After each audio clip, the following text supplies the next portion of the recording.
The emergency klaxons aboard Station Helix 9 shrieked to life, bathing the command center in pulsating crimson. Commander Vexel of the Arcturian Defense Force jolted upright, nearly spilling his steaming cup of sake. "Report," he barked, his translucent crest flaring with alarm patterns. Lieutenant Shrix, a young Piscian, whose gills fluttered with anxiety, gestured at the holographic display dominating the center of the room. "Long-range sensors have detected an unregistered vessel entering the Proxima sector, sir. Energy signature is impossible." "Impossible how, Lieutenant?" Commander Vexel moved swiftly to the tactical station, his four-fingered hands gripping the console. "The power readings are off the scale, sir." "And the vessel configuration?"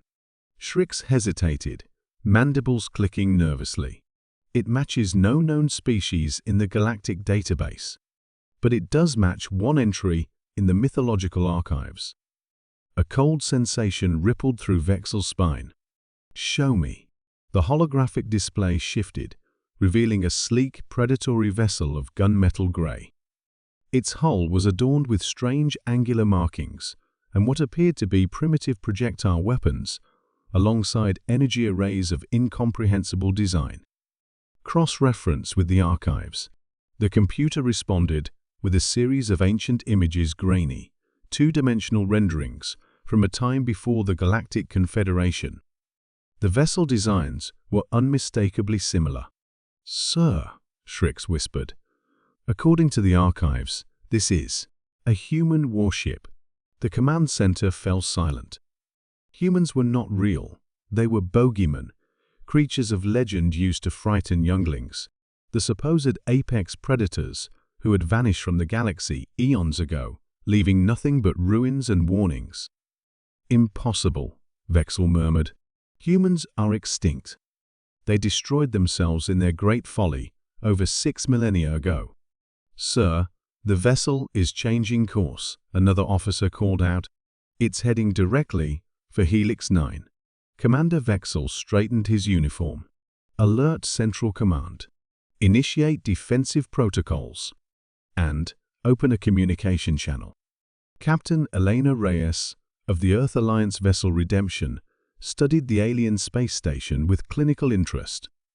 It was an elegant construct, a spiraling helix of interconnected modules, clearly built by a species that valued both function and aesthetic beauty. "Quite different from our brutalist approach, wouldn't you say, XO?" she remarked to the man standing at her right shoulder. Commander Jackson Chen nodded, his augmented eyes zooming in on various sections of the station. "Their defensive capabilities appear minimal, Captain. Primarily designed for protection against micrometeorites and radiation, not military engagement." "That tracks with our intelligence," Rias replied. "The Confederation hasn't faced a serious military threat in over 2,000 years. They've forgotten what it means to be prepared for war." "We're being hailed," Lieutenant Park announced from the communications station. "Standard Confederation frequencies." Captain Rias smoothed a hand over her regulation-perfect hair. "Humanity's first official contact with the Galactic Confederation in 6,000 years. Historical, by any measure." On screen, Commander Vexel found himself staring at a creature straight from ancient nightmare. The being had flat, immobile features with forward-facing predatory eyes, and was wrapped in some kind of rigid uniform adorned with metal insignia. Its pale, furless skin was deeply unsettling. "This is Commander Vexil of Helix 9, representing the Galactic Confederation. Identify yourself and state your purpose in this sector." The creature's mouth moved in what might have been a smile or a threat display. "This is Captain Elena Reyes of the Earth Alliance vessel Redemption. We come in peace, Commander." Vexel's crest rippled with disbelief. "You claim to be human?" "That's correct. And judging by your reaction, you thought we were extinct. All historical records indicate that humanity destroyed itself in a catastrophic war 6,247 standard cycles ago. The few remaining outposts were quarantined and eventually collapsed. The human female's expression shifted subtly. Not quite. When the Sol system became uninhabitable, the surviving colonies enacted the Omega Protocol. We went dark. For millennia, we've remained hidden in the shadows of dead stars and nebulae clouds, rebuilding, evolving, and watching the Confederation expand across our former territories. Why reveal yourselves now? Vexel asked, aware that his entire crew was frozen in horrified fascination. Because the Confederation is about to face extinction, Captain Reyes replied grimly. And despite our complicated history, we've decided to intervene.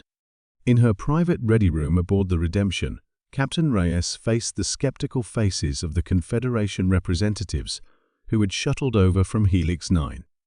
Commander Vexel was accompanied by two others, a gelatinous being with multiple ocular organs, and a crystalline entity who communicated through light pulses translated by a small device. Let me be direct, Reyes began. 16 light-years beyond the Perseus Arm, an extragalactic swarm is approaching Confederation space.